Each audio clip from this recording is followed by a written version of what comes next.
झारखंड में GPSC, GSSC की परीक्षाओं को लेकर चल रहा आंदोलन अब विधानसभा तक पहुंच गया है। 17 दिन से धरना, भूख हड़ताल, सरकार से बातचीत। जीपीएससी की पीटी रद्द होना, आयोग के 3 सदस्यों का इस्तीफा और फिर भी आंदोलन खत्म नहीं हुआ। आज छात्रों ने विधानसभा घेरने की कोशिश की और पुलिस ने बैरिकेडिंग और वाटर कैनन से उन्हें रोक दिया। लेकिन इस कहानी का एक और हिस्सा है जो रांची की सड़कों से ज्यादा सोशल मीडिया पर दिखाई दे रहा है। झारखंड में छात्र पूछ रहे हैं कि अगर परीक्षा में गड़बड़ी हुई है तो सिर्फ परीक्षा रद्द करने से बात खत्म कैसे हो जाएगी। उनकी मांग सिर्फ 14 जेपीएससी पीटी रद्द करने तक नहीं है। जेपीएससी और जेएसएससी की भर्ती परीक्षाओं में गड़बड़ी की निष्पक्ष जांच, जिम्मेदार लोगों पर कार्रवाई और परीक्षा प्रक्रिया से जुड़ी एजेंसी को लेकर भी सवाल है। छात्रों का एक बड़ा हिस्सा सीआईडी की जांच से संतुष्ट नहीं है और सीबीआई जांच की मांग कर रहा है। इस मांग को हवा सिर्फ शक ने नहीं दी है। जुलाई में सीआईडी ने जीपीएससी से जुड़ी जांच में टीडीपीएल के पूर्व मैनेजर और सरकारी अधिकारी अभय कुमार तिवारी को गिरफ्तार किया। आरोप है कि टीडीपीएल में काम करने के दौरान उन्होंने कई भर्ती परीक्षाएं पास की। इस गिरफ्तारी ने छात्रों के उस सवाल को और वजन दिया कि परीक्षा कराने वाली व्यवस्था के अंदर बैठे लोग और परीक्षा में सफल होने वालों के बीच कहीं हितों का टकराव तो नहीं था। यह आरोप भी जांच का हिस्सा है। लेकिन इसी वजह से टीडीपीएल को लेकर छात्रों की नाराजगी खास तौर पर बढ़ी हुई और फिर कहानी दिल्ली से जुड़ जाती है। कुछ हफ्ते पहले जंतर मंतर पर नीट को लेकर छात्रों का आंदोलन हुआ। वहां पुलिस कार्रवाई हुई, गिरफ्तारियां हुई और सीजेपी ने शिक्षा मंत्री के इस्तीफे तक आंदोलन चलाया। बिहार में इसकी प्रतिक्रिया देखने को मिली, यानी छात्रों की परीक्षा और भर्ती को लेकर नाराजगी अलग अलग राज्यों में अपने अपने मुद्दों के साथ सड़क पर आ चुकी है।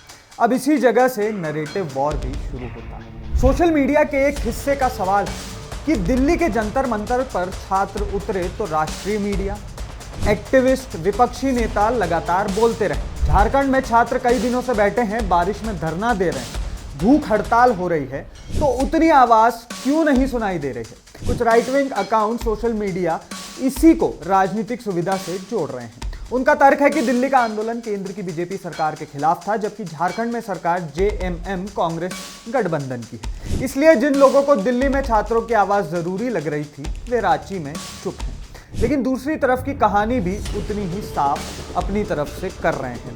जंतर मंतर आंदोलन से जुड़े लोग और उनके समर्थक कहते हैं कि दिल्ली में छात्रों की मांग को लेकर जो कवरेज हुई उसमें एक बड़ा हिस्सा उन्हें बदनाम करने की कोशिश कर रहा था। उनके मुताबिक मुख्यधारा के कई प्लेटफॉर्म छात्रों की मांग से ज्यादा उनके नारों, राजनीतिक पहचान, टकराव पर अटक गया था।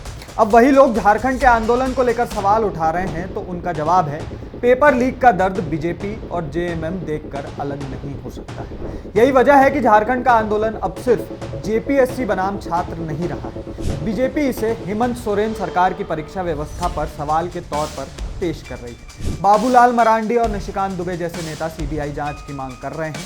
दूसरी तरफ राज्य सरकार कह रही है कि सीआईडी पहले ही जांच कर चुकी है, कई कार्रवाई हुई है और सरकार छात्रों की कई मांगे मान भी चुकी है।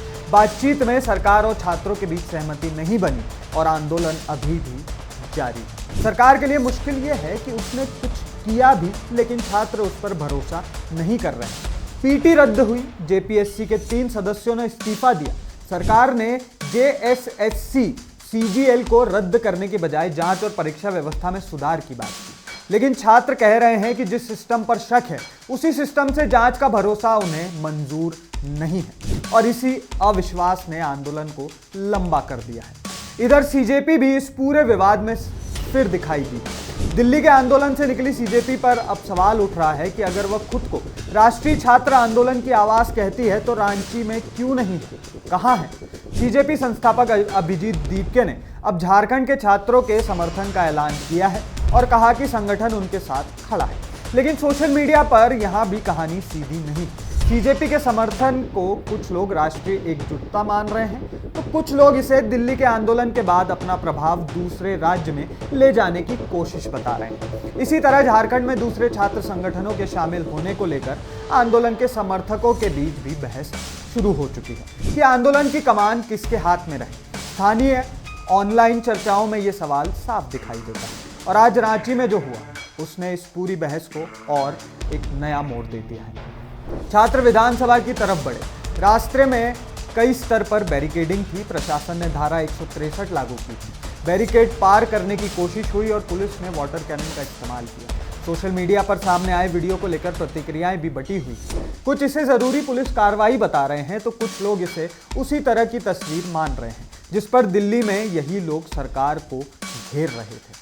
यही इस पूरे मामले की सबसे दिलचस्प बात सामने आती है। दिल्ली में लाठीचार्ज किसने खाई, झारखंड में पानी किस पर पड़ा, ये तस्वीर अलग है, लेकिन दोनों जगह छात्र एक ही चीज को लेकर सड़क पर। परीक्षा पास करने के बाद भी उन्हें यह भरोसा नहीं कि सिस्टम उनके साथ ईमानदार है। और राजनीति की विडंबना देखिए, दिल्ली में यही गुस्सा केंद्र के खिलाफ इस्तेमाल हुआ, झारखंड में वही गुस्सा अब राज्य सरकार के खिलाफ खड़ा है। सोशल मीडिया का एक खेमा इसे चुनिंदा संवेदना कह रहा है, दूसरा खेमा इसे चुनिंदा कवरेज और राजनीतिक इस्तेमाल बता रहा है। इस पूरे शोर के बीच झारखंड का छात्र अभी भी वही सवाल पूछ रहा है, वही एक सवाल, परीक्षा कौन कराएगा, अगला सवाल, जांच कौन करेगा, और फिर आखिरी सवाल, भरोसा किस पर किया। और फिलहाल इन तीनों सवालों का जवाब सरकार और छात्रों के बीच हुई बातचीत में तो नहीं निकल पाया है। इसलिए 17 दिन बाद भी आंदोलन खत्म होने की बजाय आज विधानसभा के दरवाजे तक पहुंच गया है। लेकिन आंदोलन होते रहे। दिल्ली का जो आंदोलन था उसको भी राइट विंग और लेफ्ट विंग में बांट दिया गया। अब झारखंड के साथ भी यही हो रहा है। कुछ लोग कह रहे हैं कि ये वाले क्यों नहीं जा रहे हैं, कुछ कह रहे हैं वो वाले क्यों नहीं जा रहे हैं, लेकिन ये कोई नहीं सोच रहा है कि हम कहने की जगह खुद ही चले जाएं। अब इस पूरे मामले पर आपकी क्या राय है? आपकी राय आप हमारे साथ कमेंट बॉक्स में शेयर करना ना भूलें। आप देख रहे हैं IBC 24 डिजिटल, मैं हूं सार्थक।